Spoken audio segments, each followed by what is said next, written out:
Estamos de volta com o segundo bloco do programa Ponto de Vista. Hoje recebemos aqui nos estúdios da TV Câmara o professor Marcos Oliveira Santos, que juntamente com o advogado Gleibe Petri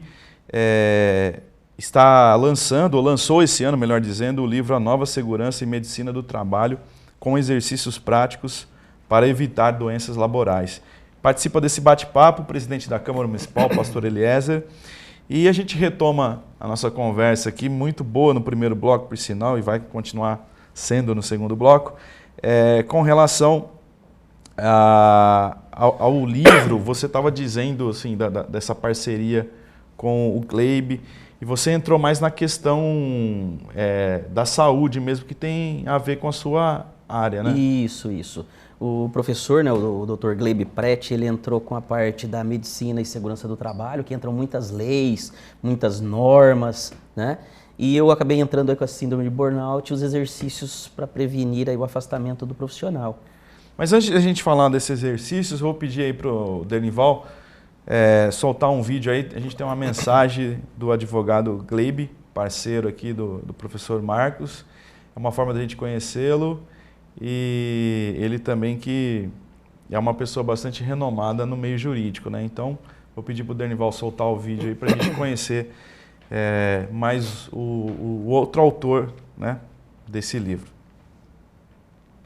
Meu caro amigo e amiga que está me assistindo em todo esse meu Brasil, prazer em falar contigo. Meu nome é Gleibe Petri, sou professor trabalhista, sou advogado na área trabalhista há mais de 15 anos e autor da LTR. E eu tenho uma grande notícia para te dar.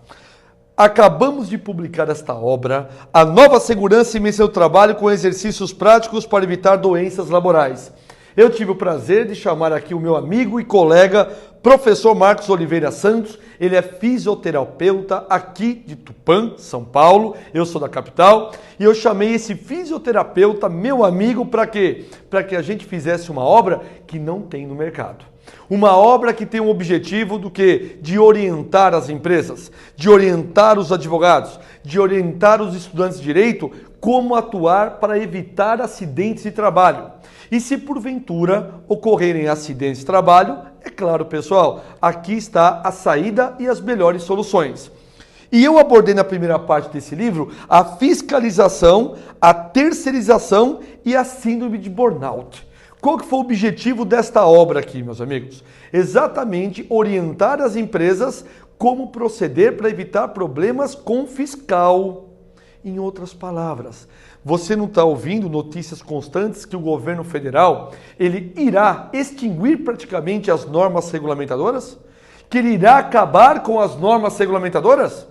Bom, esse livro eu trago para você todas essas informações, essas notícias e com o intuito, com o objetivo de levar a você, como já é um trâmite da editora LTR, uma obra prática e objetiva. Acesse o nosso site, editoraltr.com.br ou em qualquer livraria do Brasil.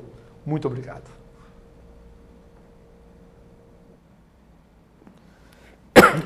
Tá aí o recado do Gleibe.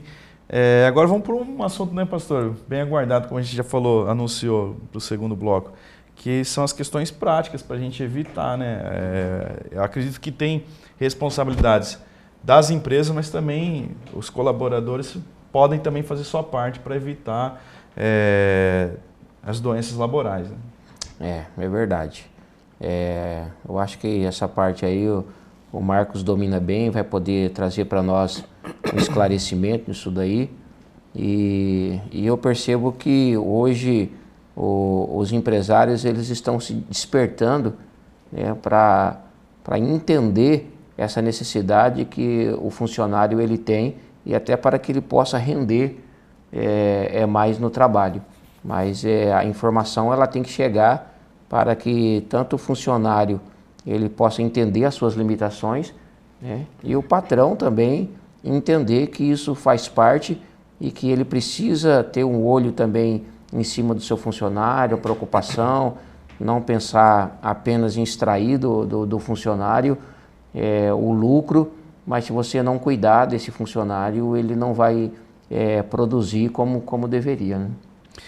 Vamos lá, professor. Vamos começar pelos físicos antes de entrar para os mentais, vamos dizer assim.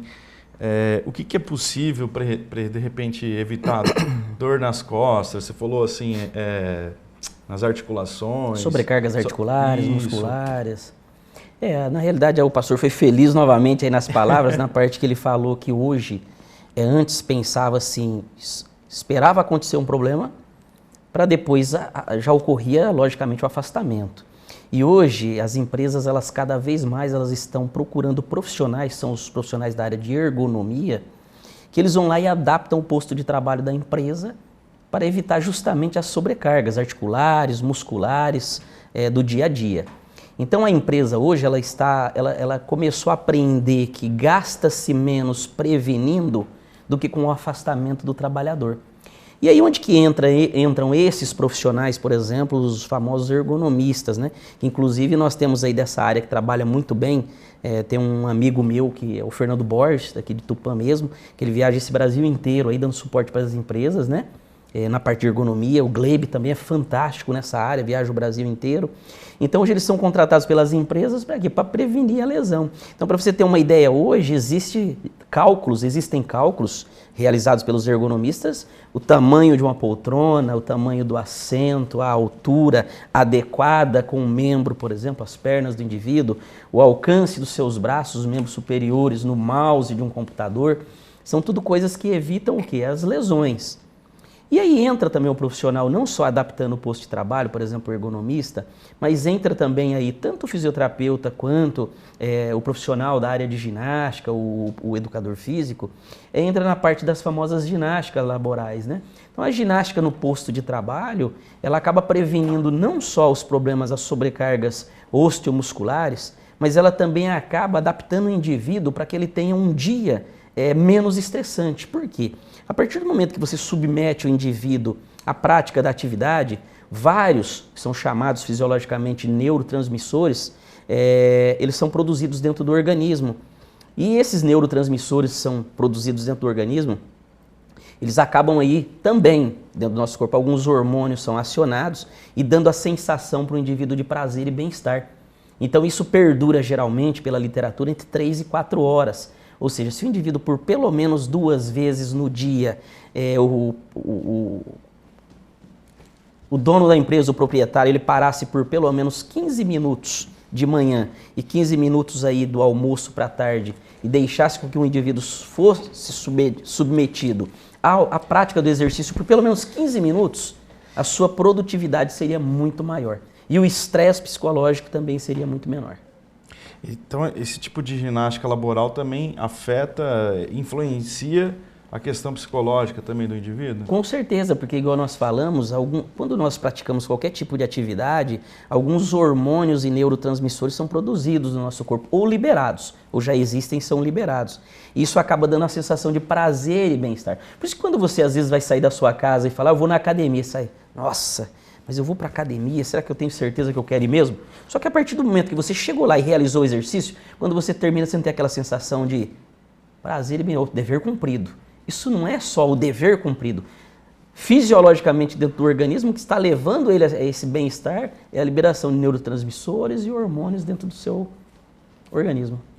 E como é que você vê hoje? As empresas estão adotando não só essa parte de escolher o mobiliário adequado, mas implantando ginástica laboral? Sim, cada vez crescendo mais a procura pelas empresas e hoje com a chegada, né, aí do e-social, né, também tem um prazo aí que o governo já está determinando para que as empresas se adequem, né? Em breve vai ser estipulado prazos para que elas se adequem nessa parte aí de dar uma segurança maior e uma qualidade melhor para o indivíduo dentro do posto de trabalho. Professor, uma outra pergunta. Muito se fala assim, de empresas que possuem um clima diferente para trabalho, por exemplo, com mesa de sinuca, com horários para diversão, rede para o indivíduo no meio da tarde lá. O que você avalia isso? Isso ajuda ou é uma forma de camuflar a cobrança? Porque a empresa está querendo aquele bem-estar para o funcionário dar o retorno, né? Como é que você vê isso? Eu vejo com bons olhos, né? Porque a partir do momento que você propicia dentro do ambiente de serviço duas visões diferentes, uma trabalho e a outra que ele associa a um momento de lazer ali, com certeza. Tanto é que quando nós vamos em alguma empresa para você passar uma ginástica, geralmente elas são passadas de uma forma recreativa, em que você melhora aquele ambiente no posto de trabalho. Então o indivíduo durante o dia ele vai ter uma outra visão daquele local ali. Outra coisa importante também, tem empresas, eu até vi outro dia, na China, por exemplo, algumas empresas lá que colocam redes, como você disse, ou colchões e o funcionário, principalmente pós-almoço, e ele tem um tempo ali para descanso. Na realidade, as pessoas sempre elas têm aquela dúvida, o porquê que nós sentimos uma certa fadiga e sono após o almoço. Então, nosso corpo ele dá prioridades ao que você está realizando durante o dia. Então, quando nós almoçamos, parte do nosso oxigênio é direcionado pela corrente sanguínea, priorizando o nosso sistema digestório, porque você acabou de almoçar. Então, ele acaba não retirando todo o oxigênio das outras partes do corpo, mas ele diminui e leva para o sistema digestório. E isso acaba levando o nosso cérebro a que, opa, eu tenho que diminuir o metabolismo desse indivíduo, colocar ele em estado de relaxamento. Então, aquele nosso sono pós-almoço não é por acaso. É porque, na realidade, o corpo está priorizando a parte do sistema digestório. E ele faz bem esse sono? O sono em si ele não faz bem, mas o descansar após o almoço, com certeza. Porque o indivíduo ele vai ter uma produtividade muito maior. Mesmo depois. Se for assim, 20 minutos, 15 minutos que... Com certeza, porque ele não vai levar o indivíduo a um estado de descanso 100%. Mas ele acaba, nesse momento aí, deixando com que o corpo realmente dê prioridade ao sistema digestório. E aí, lógico, após 15, 20 minutos ou 30 minutos, aí o indivíduo, naturalmente, ele já vai ter maiores quantidades de oxigênio pelos outros tecidos do corpo. Por que você falou que o sono não faz bem, dormir na hora do almoço? Não. Eu disse que o sentir o sono não é bom. Isso. Tá. O sentir o sono não é bom, né? Porque se você nota, quando o indivíduo ele continua sentindo aquele sono e não dormiu alguns minutos, a sua qualidade é menor. Nosso raciocínio é mais lento, né? Então o indivíduo fica mais lento. E você nota que quando você está extremamente descansado, o nosso raciocínio, a nossa velocidade ela é maior para desenvolver as coisas, né? As habilidades se tornam, né, mais eficientes. Uma dica, hein? Dormir após o almoço. É verdade. Para quem... E assim, vamos falar a realidade. Tupã, uma cidade do interior, às vezes permite isso, né? Porque a gente, por a distância ser curta do trabalho à casa, muitos trabalhadores têm condições de ir para casa almoçar e acaba tirando o velho cochilo aí. Isso. Qual outra dica aí que você recomenda? Não, a dica que eu recomendo é igual nós falamos, como hoje o trabalho está voltado para o aspecto preventivo, você prevenir algo dentro da empresa antes que aconteça. Se você for pensar, por exemplo, a nível de segurança, hoje a empresa seria importante, ela dá total segurança ao trabalhador, a nível de equipamentos e tudo mais. Pensando nas patologias que afastam o indivíduo do posto de trabalho, tanto as osteomusculares quanto as psicológicas, igual nós falamos as importâncias aí hoje de colocar dentro do posto de trabalho algumas atividades que possa ele ter esse aspecto comparativo do equilíbrio. Opa, isso daqui não é só dificuldade de trabalho, não é só sobrecarga. Eu tenho como dentro do ambiente de trabalho também dividir alguns momentos de lazer com meus próprios amigos de serviço. E hoje, igual fala, a importância da ginástica laboral. Hoje a ginástica laboral é de suma importância. A empresa que ela quer, por exemplo... Hoje, por exemplo, para você ter uma ideia, as pessoas que têm as chamadas epicondilites, né, inflamações na região de cotovelo, causadas aí por excesso de trabalho nos computadores, digitando, nos mouses e tal. Elas poderiam ser simplesmente evitadas se o indivíduo a cada 2 horas ele mesmo ali parasse, já sob orientação, e ele, por exemplo, realizasse mobilizações de dedos, de punho, de cotovelo e de ombro. Isso não dura mais que 1 minuto. Ele evitaria essas possíveis lesões que são acometidas no posto de trabalho.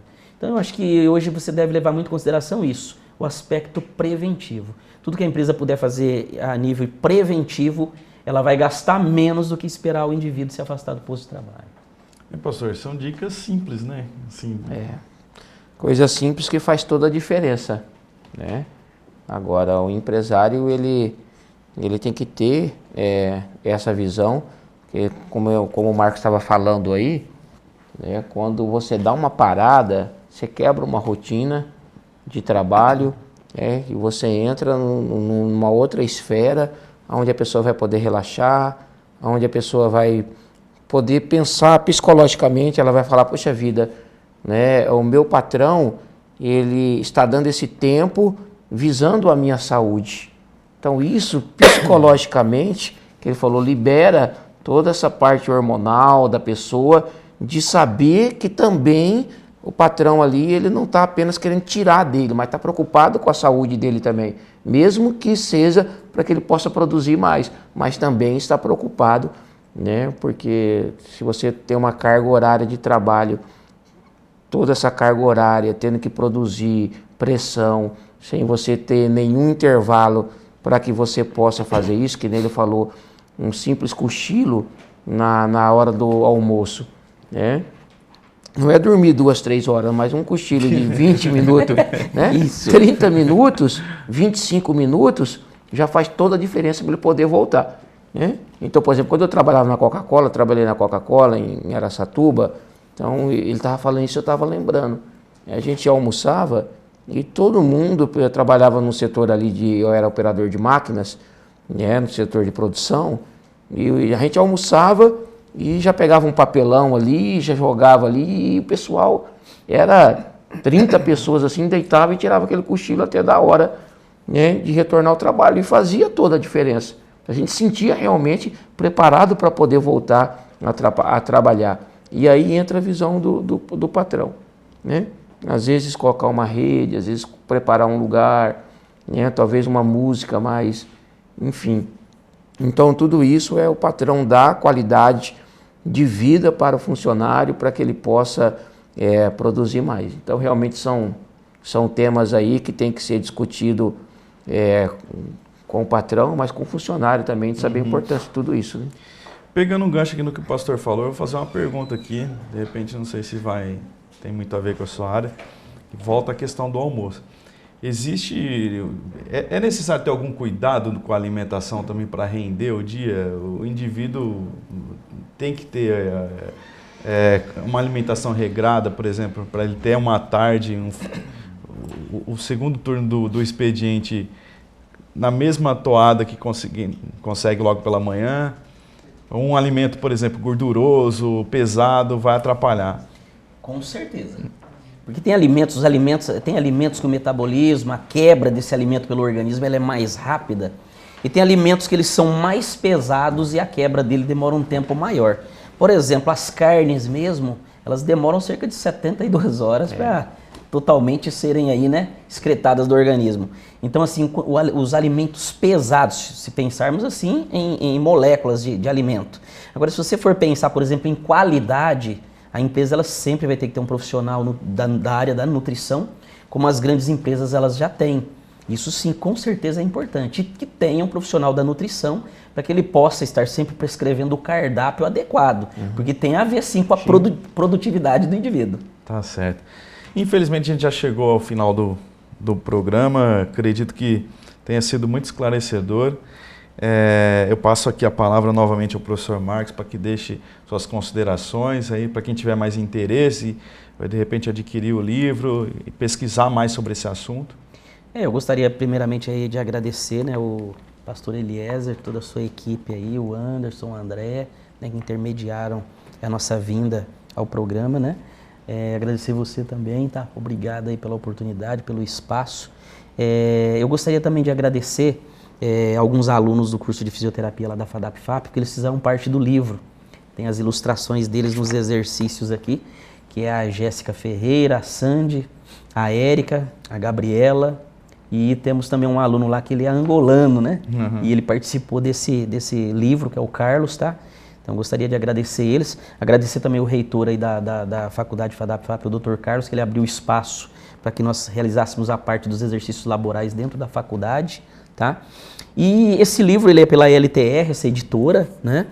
Então as pessoas que têm interesse em adquirir ele, é só entrar no site da LTR. Ele é um livro que financeiramente ele tem um valor bem acessível, tá? E a qualidade dele é muito boa. Gostaria também de agradecer o professor Gleibe Prete, né? Que é uma pessoa fantástica, acabou me dando essa oportunidade para que realizasse aí esse sonho. Tá certo, gente. Agradece mais uma vez a sua presença e fica o convite para retornar aí, porque esse é um assunto que a gente precisa abordar com constância, porque é algo que envolve qualidade de vida, né? Pastor, a gente agradece também mais uma vez a sua presença. Eu quero agradecer, né, o Marcos, professor Marcos, por vir aqui trazer essas informações importantes, tanto para o trabalhador como para o empresário. Parabenizar, né, pelo livro, tá? E é o que você estava falando, né? A gente vai encontrando parceiros, né? E que vai somando na nossa vida. Então, parabéns, né, a você, que você continue realmente levando essas informações para toda a nossa população e que nós possamos ter cada vez mais pessoas, né, que se destacam na nossa cidade. Precisamos valorizar, e o Marcos é uma dessas pessoas que tem se destacado na nossa cidade, e a gente fica feliz de poder realmente apresentar para a nossa população, para a nossa cidade, profissionais aí de alto nível, né, que com certeza vão estar se destacando, até saindo do nível de Tupã, aí para todo o Brasil e, por que não dizer, para o mundo. Então, eu quero agradecer, que você continue tendo sucesso, e agradecer aos nossos telespectadores, né, parabenizar toda a nossa equipe aqui da TV Câmara, sempre levando a informação para a nossa população. Tá certo, a gente agradece mais uma vez ao professor Marcos, ao presidente e vereador Pastor Eliezer, e a gente agradece também você de casa, que sempre acompanha a programação da TV Câmara, um canal a serviço da população.